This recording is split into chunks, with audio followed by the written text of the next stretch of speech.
Hi, my name's Mark, one of the pastors at Trillium. Most people have heard the story of the prodigal son. I would imagine it's very common even in today's world. Jesus taught the story of the prodigal son to people. It's a parable, a symbolic story. I think the first story of a prodigal son is found in the story of Jacob. There's Abraham. He has a son named Isaac. Isaac has two boys named Esau and Jacob. Jacob was a person of considerable abilities, a deep intelligence, but he used his abilities and intelligence in a conniving, manipulative sort of way. Time after time, he managed to escape the consequences of his actions. And then one day, his day of accountability arrived. There was no more running. I've mentioned in the past that I think the hardest journey in life to make is the journey to learning to live within our own skin. Yeah, there are external circumstances that come into our lives that are hard, they press on us.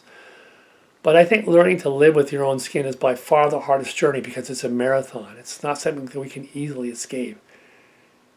When moments arrive that bring a certain accountability to us from the choices and actions we've made for ourselves, what are we to make of them?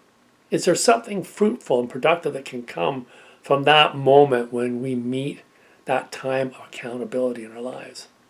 It says in the book of Genesis that in this moment of confrontation, this moment of accountability, in this convulsion in Jacob's life, that God came to wrestle with him. Now, we think often that God wants to meet us at our highest moments. When we're at the mountaintop, that's where we're going to meet God. God's going to come to us when we're at our very best. But at least in Jacob's case, God comes to Jacob when he's at his worst, in his time of desolation, when Jacob is in the basement of his life. Understand, this is a vision. It's a vision. I don't know if God and Jacob are wrestling like WWE wrestlers. I mean, who's really to say? It could also be a symbolic understanding of the inner struggle that's going on when God comes to confront Jacob in his mind.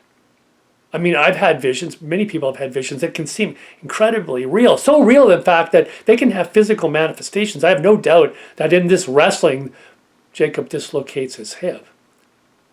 All through the night, God and Jacob wrestle with each other. And when the morning comes, it's as if God is ready to say goodbye to Jacob. Okay, have it your way. You can stay just the way you are.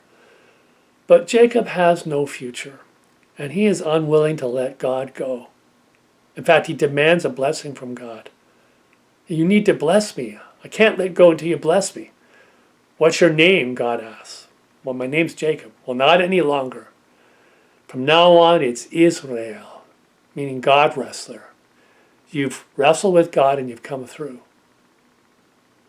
In the ancient world, name and identity went hand in hand. They were one and the same. Change the name, you get a new identity. Have a new identity, you need a new name. Somehow, between when the sun went down and when the sun comes up again, Jacob has changed. In the wrestling with God, Jacob's changed. It's fitting now that he have a new name. God blesses him with a new name, but maybe a deeper understanding is God simply recognizes the change that's happened in Jacob between dusk and dawn. As I say, in the ancient world, identity and names go hand in hand with each other.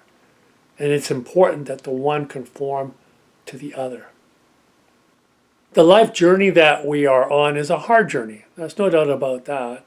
I think we'd like it to be an easy journey, or certainly easier than it is. But it's hard. I think coming to terms with that is important. It's hard at times because a desolation comes to us, a desolation that rises out of our past choices, out of our past actions. And we're confronted in the moment, and we're invited to struggle with it, to struggle with ourselves too. And when God comes, to struggle with God. I think the story of Jacob reminds us we don't need to be afraid of the moment, because embedded in the struggle is also the opportunity for a new name and a new identity. So don't give up. Don't give up. It's important that I don't give up too, that when the moments of desolation come, when that time of tribulation comes, there is embedded within it an amazing and incredible gift.